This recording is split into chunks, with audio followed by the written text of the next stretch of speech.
Baca lagi. Kawan-kawan baca dimanapun Anda berada.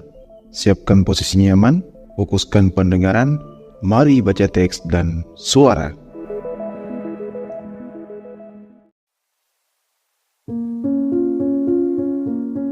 Audio teks by El Baca. Berdasarkan Dunia dan Tokoh Friedrich Nietzsche. Bagian 1, Bayangan di dalam cermin. Ada satu momen yang sulit dijelaskan dalam kehidupan manusia saat seseorang berhenti mempercayai dunia sebagaimana adanya. Saat ia menatap sekeliling dan menyadari bahwa segala hal yang dianggap suci, segala kebenaran yang diwariskan sejak kecil, ternyata bisa retak, bisa berubah, bisa hancur hanya karena satu hal kecil, pertanyaan. Pertanyaan sederhana, tapi mematikan, mengapa? Mengapa kita harus taat? Mengapa kebaikan dianggap lebih tinggi dari kekuatan? Mengapa penderitaan justru dijadikan jalan menuju keselamatan? Dan mengapa manusia tampak begitu bangga dalam kelemahannya? Di tengah sejarah panjang umat manusia, hanya sedikit orang yang berani bertanya sampai sejauh itu. Salah satunya adalah seorang pria bernama Friedrich Nietzsche. Nietzsche lahir bukan untuk menjadi nabi, bukan pula untuk menjadi guru moral. Ia lahir, justru, untuk menghancurkan keduanya. Baginya, manusia terlalu lama hidup di bawah bayang-bayang nilai yang tidak ia ciptakan sendiri. Kita tumbuh dengan kata, harus, dan jangan, yang datang dari luar diri, dari Tuhan, dari masyarakat, dari suara masa lalu yang terus menggema dalam kepala kita. Namun Nietzsche menatap dunia dengan cara berbeda. Ia melihat bahwa nilai-nilai yang kita anggap suci itu bukanlah hukum abadi. Mereka hanyalah produk sejarah, hasil dari ketakutan, kelemahan, dan interpretasi manusia atas penderitaan. Dari sinilah perjalanan kita dimulai, bukan perjalanan tubuh, tapi perjalanan pikiran. Perjalanan yang akan membawa kita melewati kesunyian, kegilaan, dan keberanian untuk hidup tanpa jaminan apapun. Bayangkan sebuah cermin besar di hadapan kita. Selama ribuan tahun, manusia menatap ke dalamnya dan berkata, "Aku tahu siapa diriku." Tapi Nietzsche datang, lalu memecahkan cermin itu. Ia memaksa kita melihat serpihannya, potongan-potongan wajah yang tidak utuh. Sebab di dalam pecahan itu, di balik luka dan ketakutan, tersembunyi satu hal yang paling jujur. Kebebasan untuk menjadi diri sendiri. Namun kebebasan semacam itu tidak datang tanpa harga. Ia menuntut keberanian untuk kehilangan arah, untuk hidup di dunia tanpa pusat. Nietzsche menyebut dunia seperti itu sebagai dunia setelah kematian Tuhan, bukan berarti Tuhan secara literal mati, tapi karena manusia telah berhenti mempercayai nilai-nilai yang dulu menopang hidupnya. Dan ketika tiang-tiang itu roboh, satu pertanyaan kembali muncul. Jika Tuhan sudah mati, lalu apa yang tersisa untuk manusia? Disinilah Nietzsche memulai misinya. Bukan untuk menggantikan Tuhan dengan ide baru, melainkan untuk membebaskan manusia dari ketergantungan pada segala bentuk otoritas moral. Ia ingin kita berhenti menjadi makhluk yang hanya patuh. Ia ingin kita menjadi makhluk yang mencipta. Mencipta nilai, mencipta arah, mencipta makna, bahkan ketika dunia tampak tanpa makna. Bagi Nietzsche, manusia yang sejati bukanlah yang mencari jawaban di luar dirinya, melainkan yang berani menjadi jawaban itu sendiri. Namun, sebelum sampai ke sana, kita perlu memahami dari mana semua ini bermula. Sebab seperti api, pemikiran Nietzsche tidak muncul dari kekosongan. Ia lahir dari kesunyian, dari kehilangan, dari hidup yang perlahan melepaskan segala bentuk pegangan. Dan untuk memahami pemikirannya, kita harus menelusuri masa lalunya, masa kecil seorang anak pendeta, yang belajar tentang Tuhan, tapi kemudian berani berkata bahwa Tuhan telah mati. Di bab berikutnya, kita akan menelusuri masa kecil Nietzsche. Bagaimana ia tumbuh di tengah dunia yang suci, tapi mulai mencium aroma keraguan di balik doa-doa. Kita akan melihat bagaimana kesunyian membentuk benih pemberontakan yang kelak mengguncang seluruh Eropa. Bagian 2, Anak Pendeta dan Kesunyian. Di sebuah desa kecil bernama Rocken, di Jerman bagian timur, lahirlah seorang bayi laki-laki pada tanggal 15 Oktober tahun 1844. Hari itu, seluruh desa bersukacita, bukan hanya karena kelahirannya bertepatan dengan ulang tahun Raja Prusia, tapi karena anak itu adalah putra seorang pendeta Lutheran yang disegani. Mereka menamainya Friedrich Wilhelm Nietzsche. Ayahnya, Karl Ludwig Nietzsche, adalah sosok yang lembut dan berwibawa. Ia mengajar tentang kasih Tuhan, tentang pengampunan, tentang dunia yang dipenuhi rahmat. Ibunya, Franziska, adalah wanita yang kuat, sabar, dan religius. Rumah kecil mereka berdiri di dekat gereja, dan di sanalah Nietzsche kecil menghabiskan masa kanak-kanaknya, di antara lonceng yang berdentang dan doa-doa yang bergetar di udara pagi. Setiap minggu, ia duduk di barisan depan bangku gereja, menatap ayahnya berkhotbah. Suara itu, bagi anak kecil sepertinya, bukan sekadar suara manusia. Itu adalah suara kebenaran. Dan di dalam hatinya yang masih polos, Nietzsche kecil percaya bahwa dunia ini memiliki urutan, makna, dan tujuan, semuanya diciptakan dan dijaga oleh tangan Tuhan. Namun, hidup memiliki caranya sendiri untuk menanam keraguan. Saat Nietzsche baru berumur 5 tahun, ayahnya meninggal dunia secara tragis karena penyakit otak. Dalam waktu kurang dari setahun, adik laki-lakinya, Ludwig Joseph, juga meninggal. 2 kematian dalam 2 tahun, 2 cahaya padam di rumah yang begitu religius. Kedukaan itu meninggalkan bekas yang dalam. Ia sering duduk sendirian di halaman, menatap langit sore, seakan menunggu suara ayahnya turun bersama cahaya. Namun tak ada yang datang. Dan di sanalah, tanpa disadari, benih pertanyaan pertama itu tumbuh.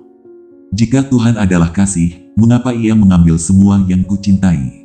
Dari sinilah Nietzsche mengenal kesunyian, bukan sekadar sunyi tanpa suara, tapi kesunyian batin yang membuat seseorang mulai berbicara dengan pikirannya sendiri. Ia tumbuh sebagai anak pendiam, pengamat, dan perenung. Guru-gurunya mencatat Fritz kecil memiliki mata yang dalam, seolah ia melihat sesuatu yang tak dilihat orang lain. Ia jarang tertawa, tapi sering menulis puisi. Ia mempelajari musik, menyendiri di kamar, memainkan nada-nada minor yang sedih tapi indah. Di usia remaja, ia sudah menunjukkan bakat luar biasa. Ia membaca Homer, Plato, dan tragedi-tragedi Yunani kuno. Dunia para dewa dan pahlawan Yunani itu membuka pintu baru baginya, pintu menuju cara lain dalam memahami kehidupan, di luar iman Kristen yang diwariskan keluarganya.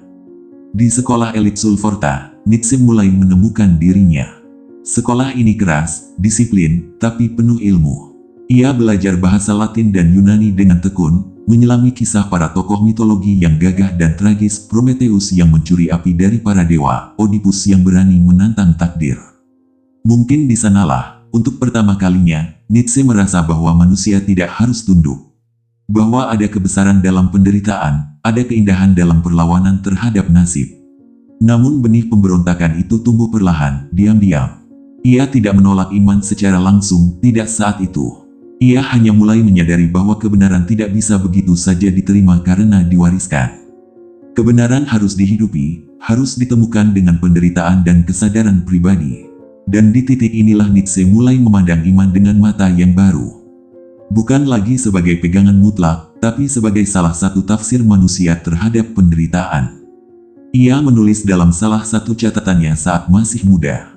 Aku tidak tahu apakah aku masih percaya kepada Tuhan.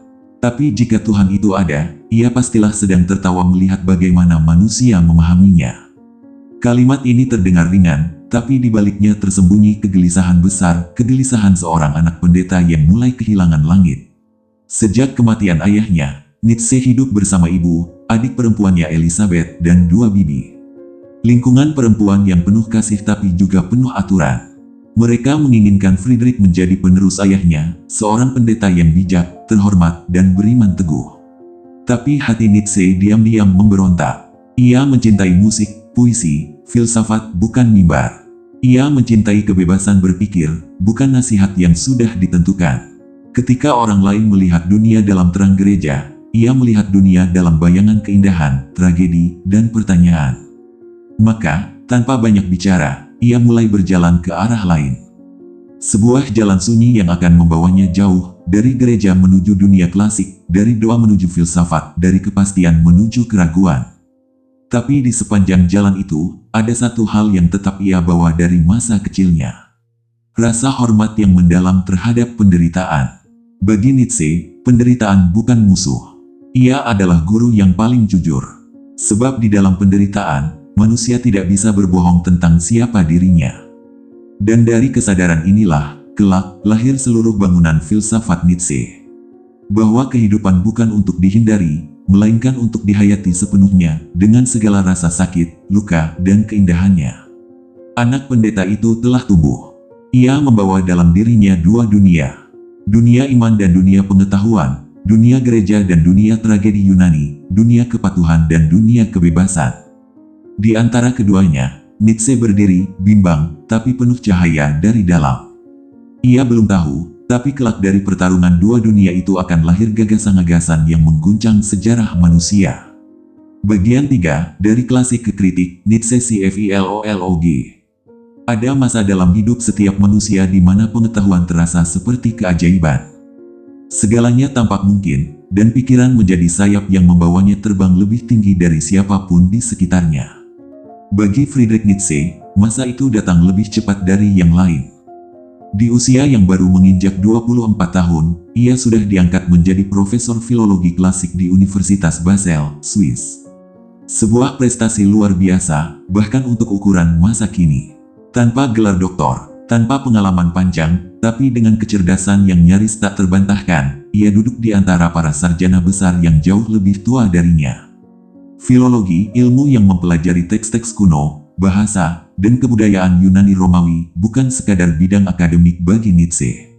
Bagi dia, itu adalah jendela menuju jiwa manusia purba, tempat asal mula tragedi, keindahan, dan penderitaan. Di balik naskah-naskah tua yang rapuh, ia melihat kehidupan yang jauh lebih jujur daripada dunia modernnya. Ia menemukan manusia yang tidak malu pada penderitaan, manusia yang menatap takdir dengan mata terbuka, manusia yang berani berkata, "Ya, ini hidup dan aku menerimanya sepenuhnya." Itulah yang ia temukan di dunia Yunani kuno. Dunia Yunani, bagi Nietzsche, bukan sekadar sejarah. Itu adalah dunia yang masih hidup, dunia yang diwarnai oleh dua kekuatan besar yang selalu bertarung. Apollon dan Dionysus. Apollon melambangkan keteraturan, keindahan, dan bentuk. Ia adalah dewa cahaya, dewa yang menata segala sesuatu agar tampak harmonis dan indah. Sementara Dionysus adalah kebalikannya, dewa mabuk, ekstasi, dan kekacauan. Ia mewakili kehidupan yang liar, tidak teratur, dan penuh ledakan emosi. Bagi Nietzsche, kehidupan sejati ada di antara keduanya, di antara keindahan yang teratur dan kekacauan yang menggairahkan.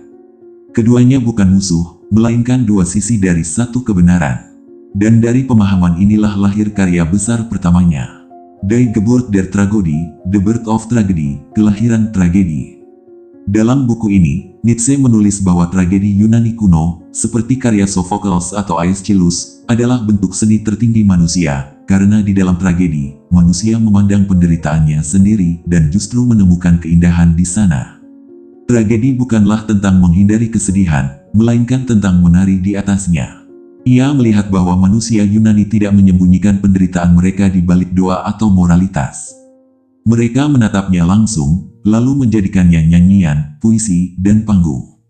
Dalam penderitaan, mereka menemukan makna hidup. Itulah, kata Nietzsche, rahasia kebesaran manusia.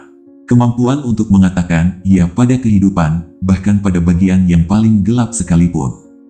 Tapi gagasan itu terlalu berani bagi zamannya. Rekan-rekan sejawat Nietzsche di Basel menanggapinya dengan kebingungan dan ejekan. Salah satu ulasan di surat kabar ilmiah menyebut karyanya puitis tapi tidak ilmiah. Bagi dunia akademik yang kaku, Nietzsche terlalu liar. Ia menulis bukan dengan jarak dingin seorang ilmuwan, tapi dengan gairah seorang seniman yang sedang menghidupkan kembali dewa-dewa yang telah lama mati. Namun Nietzsche tidak peduli. Ia menulis bukan untuk mereka. Ia menulis untuk jiwa manusia yang sedang tertidur, jiwa yang telah kehilangan rasa kagum terhadap kehidupan itu sendiri. Setiap pagi, ia menulis di kamar kecilnya yang sederhana.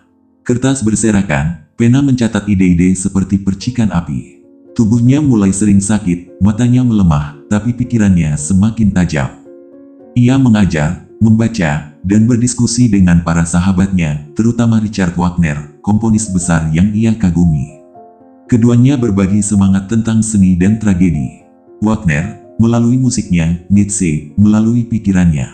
Bersama, mereka percaya bahwa seni adalah satu-satunya jalan untuk menyembuhkan jiwa manusia modern yang kering. Namun hubungan itu tidak berlangsung lama.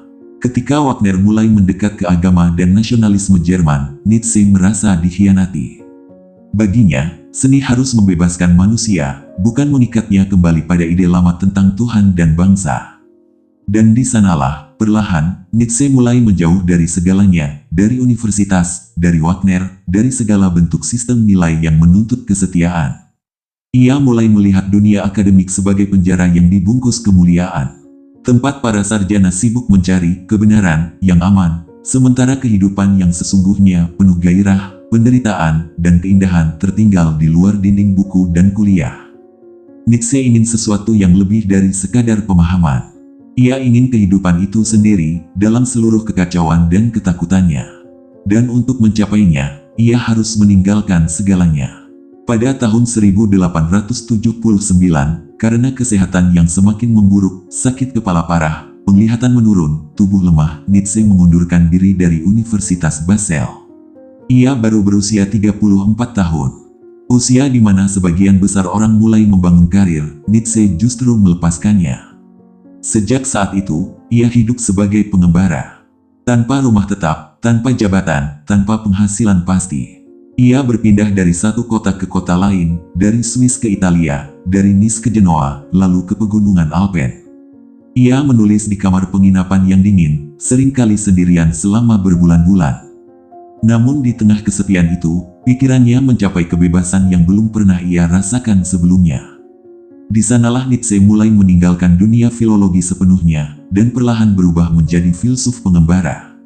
Ia tak lagi meneliti kata-kata kuno, tapi menelusuri akar moral manusia itu sendiri. Ia bertanya bukan lagi tentang apa yang ditulis orang Yunani, melainkan tentang apa yang masih tersisa dari manusia modern. Di tengah tubuh yang sakit, ia melahirkan gagasan-gagasan yang akan mengguncang dunia. Tentang kehendak untuk berkuasa, tentang moral budak dan moral tuan, tentang Tuhan yang telah mati, dan tentang manusia baru yang kelak disebutnya Ubermensch. Dari seorang anak pendeta yang religius, menjadi profesor muda yang gemilang, lalu pengembara yang menulis di kesunyian, hidup Nietzsche adalah perjalanan keluar dari semua bentuk kepastian. Dan justru dalam kehilangan itulah, ia menemukan kebebasan yang sejati. Kebebasan berpikir, kebebasan merasakan, kebebasan untuk menjadi diri sendiri. Bagian 4, Kejatuhan dan Pengasingan. Ada masa dalam hidup setiap pemikir besar di mana dunia mulai menjauh darinya, bukan karena ia menolak dunia, tapi karena pikirannya telah melangkah terlalu jauh, meninggalkan mereka yang masih ingin tinggal di tempat yang aman.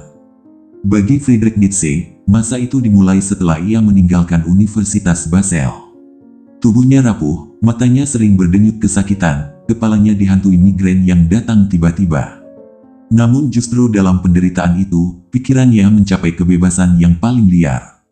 Ia tak lagi terikat pada ruang kelas, pada kewajiban mengajar, pada disiplin akademik yang kaku. Kini ia hidup sepenuhnya sebagai pengembara pikiran, menulis, berpikir, dan bertahan hidup hanya dari sedikit uang pensiun dan bantuan sahabat-sahabatnya. Ia berpindah-pindah dari kota ke kota. Musim panas di pegunungan Alpen, musim dingin di Italia Utara. Tubuhnya yang lemah membuatnya harus mengejar iklim yang cocok, kadang di Sils Maria, kadang di Turin, kadang di tepi Laut Nice. Ia tinggal di kamar-kamar sewaan kecil, dengan meja kayu sederhana, tinta hitam, dan cahaya redup dari jendela. Setiap pagi ia menulis, seringkali hingga siang, kemudian berjalan menyusuri jalan setapak sendirian, berbicara dengan pikirannya sendiri. Di catatan harian, ia menulis, "Hidupku seperti perjalanan di gurun. Tapi aku mulai mencintai padang pasir, karena hanya di sanalah aku bisa mendengar suaraku sendiri." Masa pengasingan ini bukan sekadar perpindahan tempat, tetapi pengasingan eksistensial, sebuah jarak yang ia ciptakan antara dirinya dan dunia yang tidak lagi bisa ia percayai. Ia melihat Eropa di akhir abad ke-19 mulai tenggelam dalam kemunafikan.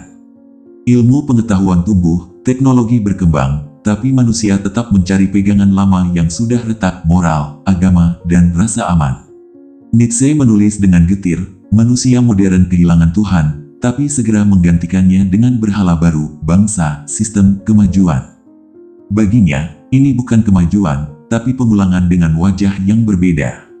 Manusia masih belum berani hidup tanpa pegangan, masih takut pada kebebasan sejati. Dalam kesunyian itu, Nietzsche mulai menulis karya-karya besar yang akan mengubah segalanya. Buku-buku seperti Menschliches, Also Menschliches Manusiawi, terlalu manusiawi also sprach Zarathustra, demikianlah sabda Zarathustra, dan jenseits von Gut und Böse, melampaui baik dan jahat. Ia menulis seperti orang yang berpacu dengan waktu, seolah tahu bahwa tubuhnya tak akan lama bertahan. Setiap kata yang ia tulis adalah nyala api dari kesunyian. Ia menulis bukan untuk meyakinkan, tapi untuk mengguncang, agar manusia berhenti mencari kebenaran yang nyaman, dan mulai menatap kehidupan sebagaimana adanya. Nietzsche hidup dalam kesepian yang nyaris total. Wagner, sahabat sekaligus idolanya, sudah menjauh. Hubungan cintanya dengan Lou Salome, wanita cerdas yang memikat banyak pemikir Eropa, gagal sebelum sempat dimulai. Lou menolak lamarannya. Nietzsche mencintainya dengan seluruh hati, tapi Lou melihat dalam dirinya sesuatu yang tidak bisa ia dekati. Jiwa yang terlalu dalam, terlalu terbakar oleh pikirannya sendiri. Setelah perpisahan itu, Nietzsche menulis surat yang tenang namun getir. Aku ditakdirkan untuk berjalan sendirian, tapi di jalan itu aku akan menanam api. Dan benar, dari kesendirian itulah lahir salah satu karya paling misterius dan indah dalam sejarah filsafat. Demikianlah sabda Zarathustra. Zarathustra adalah nama seorang nabi Persia kuno, tapi dalam tangan Nietzsche, ia bukan nabi agama, melainkan nabi kehidupan. Zarathustra turun dari gunung dan berkata kepada manusia, Tuhan telah mati, dan kamulah yang telah membunuhnya. Tapi bukan itu pesan sesungguhnya. Pesannya lebih dalam, bahwa setelah kematian Tuhan, manusia harus mencipta nilai-nilai baru, bukan hidup dalam kehampaan. Zarathustra mengajarkan bahwa penderitaan bukan kutukan, melainkan syarat untuk tumbuh. Bahwa hanya mereka yang mampu memikul penderitaan dengan tawa yang layak disebut manusia sejati. Namun, ironisnya, saat Nietzsche menulis karya yang begitu agung, dunia hampir tidak memperhatikannya. Buku-bukunya terjual sedikit, banyak kritikus menyebutnya gila, liar, bahkan tidak masuk akal. Sahabatnya satu persatu menjauh. Dan pada saat yang sama, tubuhnya terus memburuk. Penglihatannya makin parah, migrain datang hampir setiap hari, kadang ia terpaksa menulis dengan mata tertutup, hanya mengandalkan ingatan. Ia hidup di batas antara kejernihan dan kegilaan, tapi justru di sanalah Nietzsche menemukan puncak kebebasannya. Ia menulis, "Aku bukan manusia, aku dinamit." Kalimat itu bukan kesombongan, tapi pernyataan batin seseorang yang tahu bahwa pikirannya akan meledakkan dasar dunia yang sudah terlalu lama diam. Tahun demi tahun berlalu, dan kesunyian menjadi satu-satunya teman setianya. Namun jangan salah, Nietzsche tidak menyesali pengasingan itu. Ia pernah menulis dengan tenang. Kesendirian adalah rumah bagi mereka yang mencintai kedalaman. Hanya di sana, kita bisa mendengar gema kehidupan yang sebenarnya. Baginya, kesepian bukan penderitaan, tapi ruang penciptaan. Ia menulis bukan untuk masa kini, melainkan untuk masa depan yang belum siap mendengarnya. Dan ia benar. Butuh waktu puluhan tahun setelah kematiannya hingga dunia benar-benar mengerti apa yang sedang ia katakan. Dalam kejatuhannya, Nietzsche justru menemukan dirinya. Ia kehilangan jabatan, teman, cinta, dan kesehatan, tapi ia mendapatkan satu hal yang tak bisa direbut siapapun. Kebebasan untuk berpikir tanpa takut. Dari pengasingan inilah lahir benih-benih gagasan besar yang akan kita temui di babak berikutnya, tentang Tuhan yang mati, kehendak untuk berkuasa, dan manusia yang melampaui dirinya sendiri. Di bab berikutnya, kita akan memasuki inti dari seluruh dunia pemikiran Nietzsche. Seruan yang paling terkenal, paling salah dipahami, namun juga paling mengguncang dalam sejarah manusia. Tuhan telah mati. Kita akan melihat apa sebenarnya maksud kalimat itu, dan mengapa bagi Nietzsche, kematian Tuhan bukan akhir segalanya, melainkan awal dari penciptaan makna yang baru. Bagian 5, Tuhan telah mati. Ada kalimat yang mengguncang sejarah filsafat, kawan. Kalimat pendek, tapi di dalamnya, seluruh dunia lama runtuh, dan dunia baru mulai menggeliat dari puing-puingnya. Tuhan telah mati. 3 kata yang diucapkan Nietzsche, namun menggema hingga ke abad ini, menciptakan getar di dada siapapun yang berani merenunginya. Tapi sebelum kita terburu-buru menilai, sebelum kita menganggapnya sebagai penghujatan, mari kita tenangkan pikiran dan bertanya dengan jujur. Apa sebenarnya yang ingin dikatakan Nietzsche? Kalimat itu pertama kali muncul dalam Die Frohliche Wissenschaft, atau dalam bahasa Inggris, The Gay Science, sebuah buku kecil yang Nietzsche tulis dengan campuran tawa dan luka. Dalam salah satu bagian berjudul Orang Gila di Pasar, ia menulis kisah seperti perumpamaan.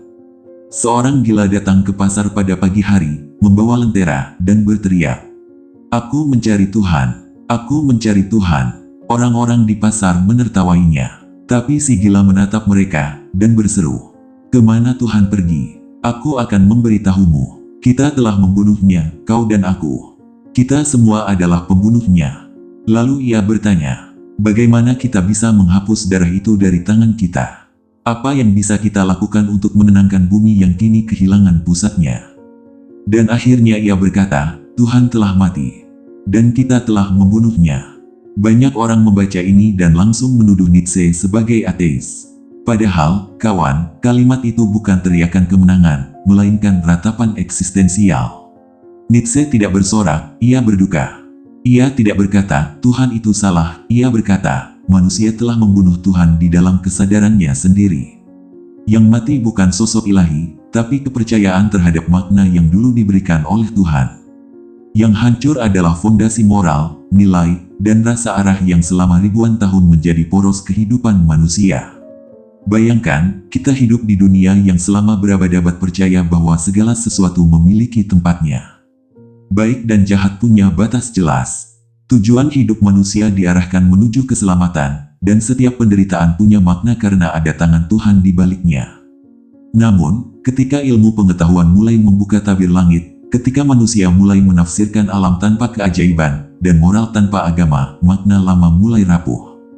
Nietzsche melihat perubahan ini lebih awal dari siapapun. Ia melihat Eropa sedang kehilangan pusat gravitasi spiritualnya. Tapi alih-alih gembira, ia bertanya dengan ngeri, apa yang akan terjadi pada manusia ketika ia tak lagi memiliki Tuhan untuk berpegang?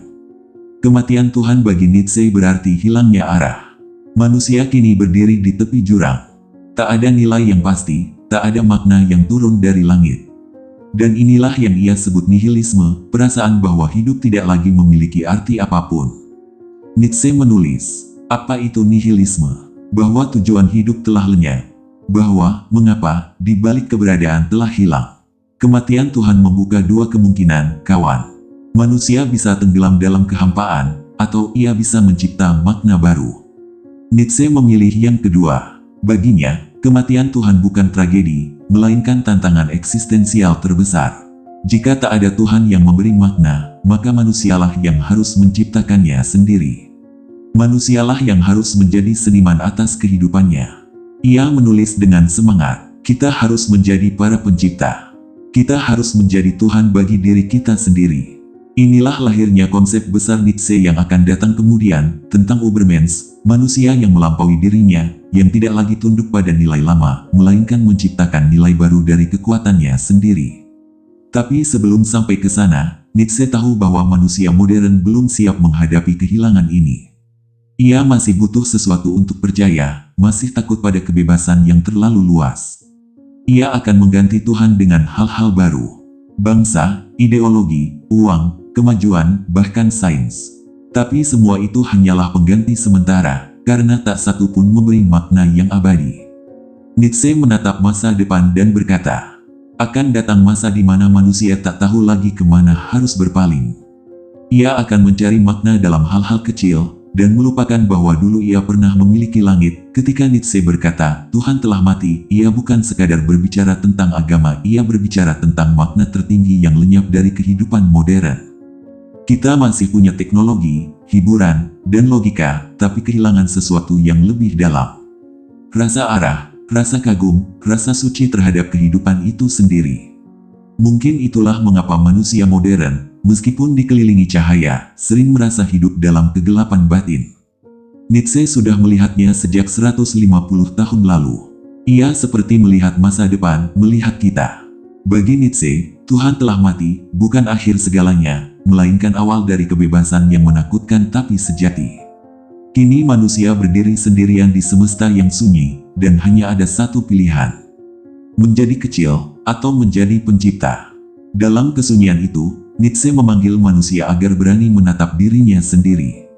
Bukan untuk mencari Tuhan di luar, tapi untuk menemukan kekuatan ilahi yang tersembunyi di dalam dirinya. Kawan, inilah momen paling berani dalam sejarah pemikiran. Ketika seorang manusia berkata bahwa makna hidup tak lagi datang dari langit, melainkan dari tanggung jawab untuk menciptakannya sendiri.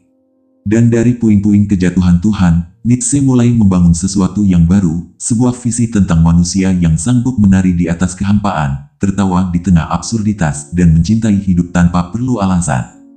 Di bagian berikutnya, kita akan menyusuri kelanjutan dari gagasan ini, bagaimana Nietzsche melangkah lebih jauh, dan memperkenalkan dua konsep yang paling dalam dan misterius. Kehendak untuk berkuasa dan manusia unggul Ubermensch. Keduanya bukan tentang kekerasan, tapi tentang keberanian untuk hidup sepenuhnya sebagai makhluk yang mencipta nilai. Itulah bab ke-6, tempat di mana Nietzsche mencoba menyalakan cahaya di tengah dunia tanpa Tuhan.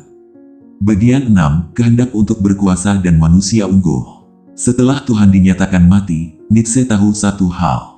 Manusia akan kehilangan arah. Nilai-nilai lama runtuh, dan di tengah reruntuhan itu, manusia harus menemukan sumber maknanya sendiri.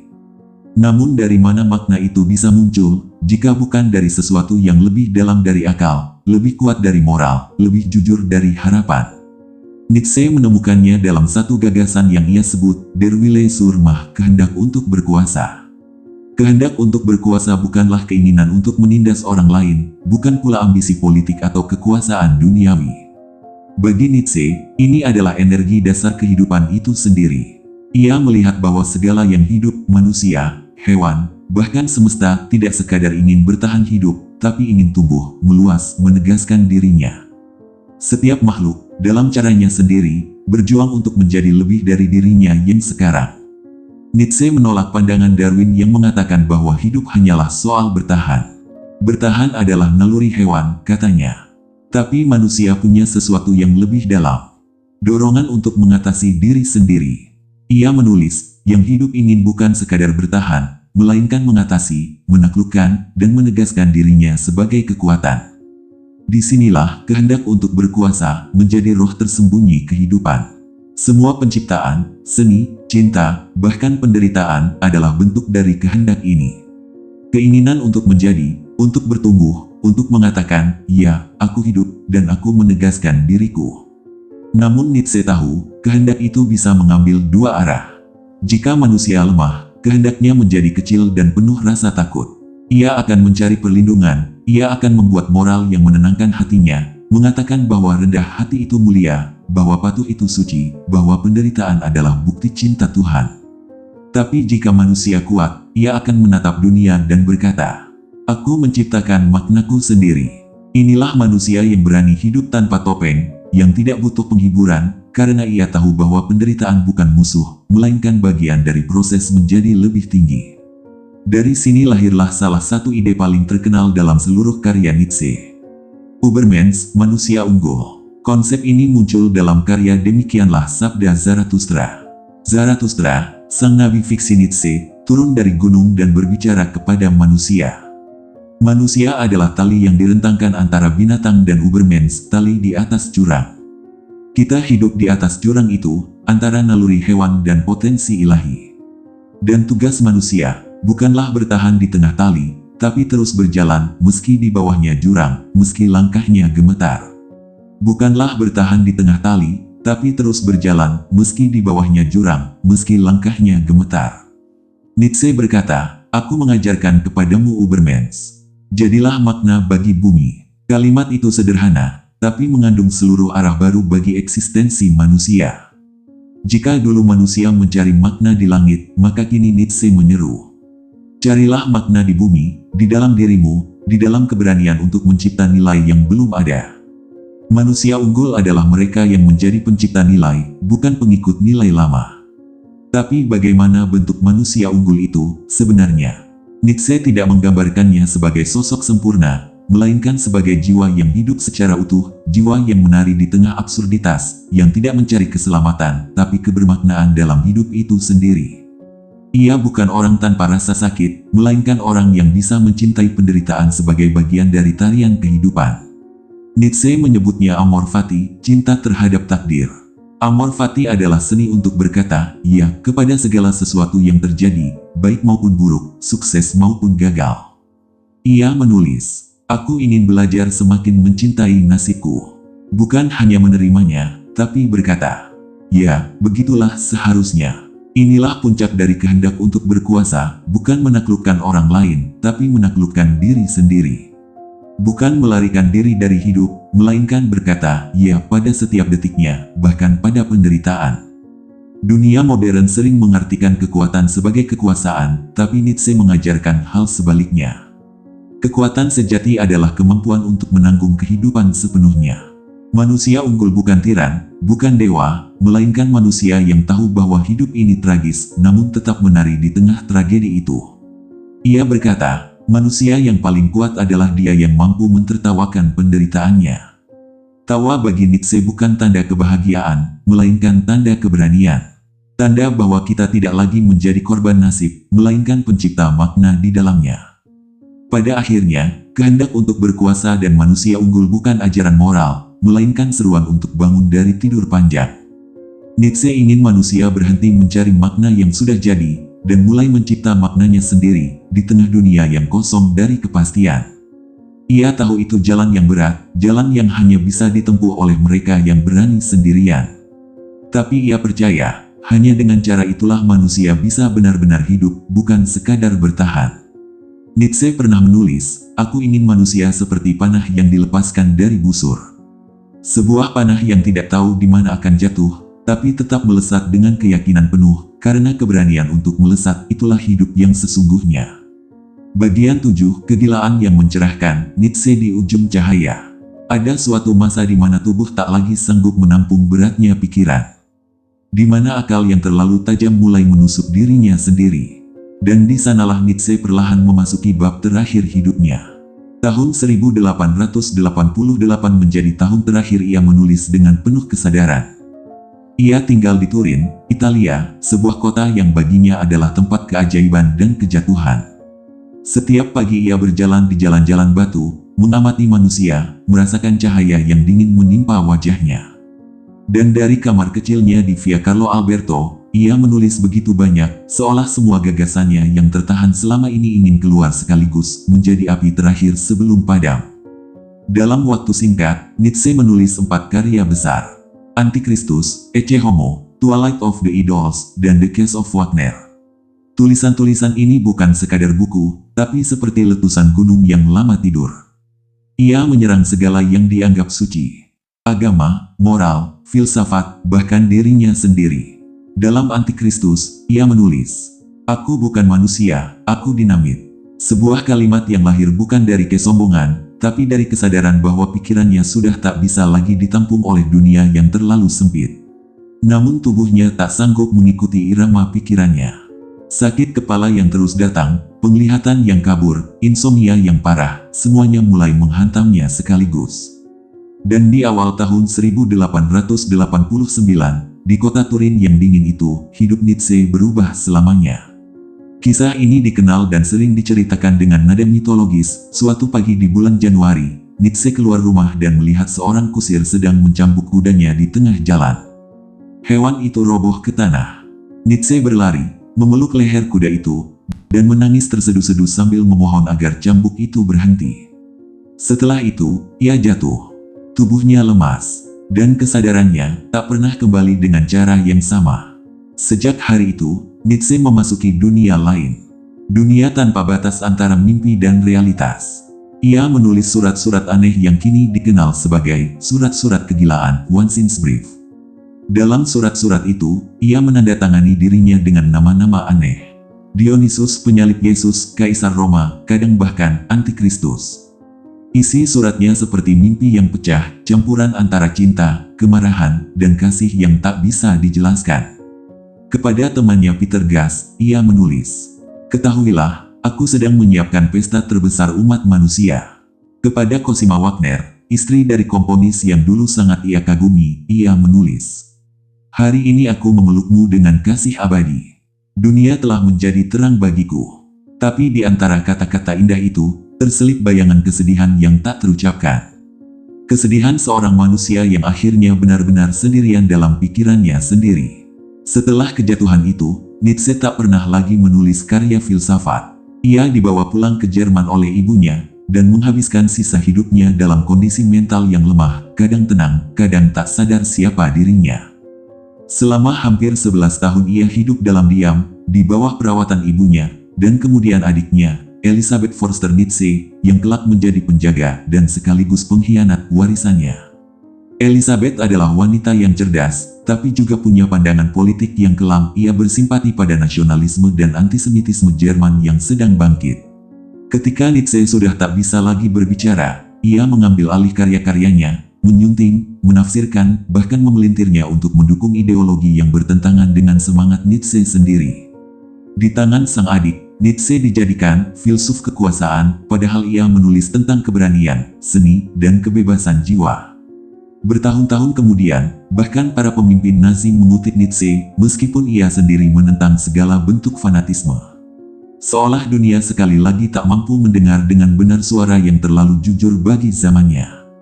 Dan begitulah, sang filsuf besar itu menghabiskan sisa hidupnya dalam kesunyian rumah kecil di Weimar. Ia sering duduk di kursi dekat jendela, menatap taman, kadang tersenyum pada langit, kadang terdiam berjam-jam tanpa suara. Orang-orang yang menemuinya mengatakan bahwa ada sesuatu yang aneh di wajahnya, bukan kegilaan yang menakutkan, tapi ketenangan yang dalam, seolah ia telah melampaui segalanya. Nietzsche meninggal dunia pada tahun 1900, di usia 55 tahun. Dunia waktu itu hampir tak menyadari kepergiannya. Ia dimakamkan di Rocken, desa kecil tempat ia dilahirkan, tanpa kemegahan, tanpa tepuk tangan, tanpa penghargaan. Namun benih yang ia tanam di masa hidupnya mulai tumbuh diam-diam di dalam pikiran manusia abad ke-20. Setelah kematiannya, para pemikir besar seperti Freud, Heidegger, Camus, Sartre, Foucault, semuanya membaca Nietzsche dengan penuh rasa kagum. Mereka melihat di sana bukan sekadar filsafat, tetapi cermin bagi keberadaan manusia modern. Nietzsche telah menyingkap bahwa manusia tidak butuh ilusi untuk hidup, tetapi butuh keberanian untuk menatap hidup sebagaimana adanya, penuh penderitaan, namun juga penuh kemungkinan untuk mencipta makna. Kegilaan Nietzsche bukanlah kehancuran, tapi metamorfosis yang tragis. Ia telah menatap kegelapan terlalu lama, hingga akhirnya menjadi bagian dari kegelapan itu sendiri. Namun di baliknya, ia meninggalkan cahaya yang aneh, cahaya yang menuntun generasi setelahnya untuk tidak lagi bertanya, apa yang benar, melainkan apa yang bisa kita ciptakan. Nietzsche pernah berkata, seseorang harus memiliki kekacauan dalam dirinya untuk melahirkan bintang yang menari. Dan mungkin memang begitu hidupnya. Sebuah kekacauan yang melahirkan tarian, sebuah kegilaan yang menyingkapkan kebenaran bahwa hidup, betapapun kerasnya, tetap pantas untuk dicintai. Dan begitulah akhir dari perjalanan Nietzsche di dunia. Namun gagasan-gagasannya tidak pernah berakhir. Ia terus hidup setiap kali manusia berani berpikir berbeda, berani mencipta, berani menatap hidup tanpa ilusi, dan berkata, "Ya, aku memilih untuk tetap hidup dan mencintai nasibku." Bagian 8, Api yang tak pernah padam, warisan Nietzsche di dunia modern. Ada kisah-kisah yang mati bersama penulisnya, tapi ada pula kisah yang justru mulai hidup setelah kematian. Dan Nietzsche adalah yang kedua. Selama hidupnya, ia dianggap gila, terkutuk, penghujat Tuhan. Tapi setelah ia tiada, dunia perlahan mengerti bahwa yang ia lakukan bukanlah penghancuran, melainkan pembebasan. Ketika abad ke-20 dimulai, dunia memasuki masa yang ia prediksi sendiri, masa di mana nilai-nilai lama runtuh, agama tak lagi menjadi pusat, dan manusia berdiri sendirian di tengah kekosongan. Dua perang dunia, kehancuran, ideologi-ideologi besar, semuanya membuat manusia bertanya, jika Tuhan telah mati, apa yang tersisa? Dan di sanalah suara Nietzsche bergema dari jauh. Ciptakanlah dirimu sendiri. Ia tidak mengajak manusia menjadi Tuhan, tapi mengingatkan bahwa manusia harus belajar mencintai nasibnya sendiri, amor fati, mencintai takdir, bukan mengutuknya. Di tangan para filsuf berikutnya, Nietzsche menjadi akar bagi begitu banyak pemikiran. Eksistensialisme Sartre, psikoanalisis Freud, dekonstruksi Derrida, hingga postmodernisme Foucault. Semua berawal dari satu keberanian sederhana. Menolak menerima dunia sebagaimana diberi, dan berani menafsirkannya ulang. Nietzsche mengajarkan bahwa makna bukan sesuatu yang kita temukan, tapi sesuatu yang kita cipta setiap hari. Seperti tukang batu yang membangun katedral dari serpihan batu kecil, kita pun membangun makna dari kesedihan, kebahagiaan, kehilangan, bahkan dari absurditas hidup itu sendiri. Namun di atas segalanya, Nietzsche mengajarkan kita bahwa penderitaan bukan musuh kehidupan. Ia pernah berkata, "Aku tahu mengapa orang mencari kebahagiaan karena mereka takut pada penderitaan. Tapi tanpa penderitaan, tidak ada kedalaman." Kalimat ini terasa aneh bagi dunia modern, yang begitu tergesa mencari bahagia, dan begitu takut pada sakit. Padahal bagi Nietzsche, hidup yang sejati justru tumbuh dari luka yang kita hadapi dengan kepala tegak. Hari ini, lebih dari 100 tahun sejak kematiannya, nama Nietzsche masih bergema di ruang-ruang universitas, di buku-buku filsafat, dan bahkan di ruang-ruang sunyi para pencari makna. Setiap kali kita merasa kehilangan arah, setiap kali kita bertanya, untuk apa semua ini? Sebetulnya kita sedang berdialog dengannya, dengan sang pengembara tua yang pernah menatap jurang dan memilih untuk tetap berjalan. Nietzsche tidak ingin kita menjadi pengikutnya. Ia tidak mendirikan agama baru, tidak menulis kitab suci, tidak membangun sistem. Ia hanya ingin menyalakan api kecil di dada manusia, agar kita tidak lagi hidup dengan rasa takut, melainkan dengan rasa ingin tahu. Api itu, katanya, adalah kehendak untuk berkuasa, bukan untuk menindas, tapi untuk menjadi, untuk terus tumbuh, untuk tidak berhenti mencipta. Di dunia yang kini penuh kebisingan, mungkin kita butuh diam sejenak dan mendengar kembali suara itu. Suara seorang pria yang dulu dianggap gila, yang menulis sendirian di kamar kecil, yang mencintai hidup meski tubuhnya remuk, yang berani berkata pada dunia, "Aku memilih hidup, meski tanpa jaminan makna." Dan bukankah itu inti dari keberanian manusia? Untuk hidup tanpa sandaran, namun tetap melangkah, tetap menulis, tetap mencinta.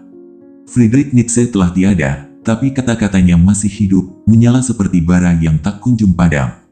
Setiap kali seseorang menolak menyerah, setiap kali seseorang berani berpikir berbeda, setiap kali seseorang menatap hidup dan berkata, "Aku akan mencintai ini semua, apapun yang terjadi," di sanalah semangat Nietzsche hidup kembali. Dan mungkin di akhir semua perjalanan ini, Nietzsche ingin kita hanya memahami satu hal. Bahwa hidup bukanlah menunggu makna dari langit, tetapi menciptakan makna di bumi. Bahwa penderitaan bukanlah hukuman, melainkan bahan bakar bagi pertumbuhan. Dan bahwa manusia, dengan segala kerapuhannya, tetap punya kuasa untuk menjadi indah, jika ia berani menari di tengah kekacauan. Maka menarilah, wahai manusia yang mencinta hidup, karena di dalam dirimu, masih menyala api Nietzsche, api yang tak pernah padam.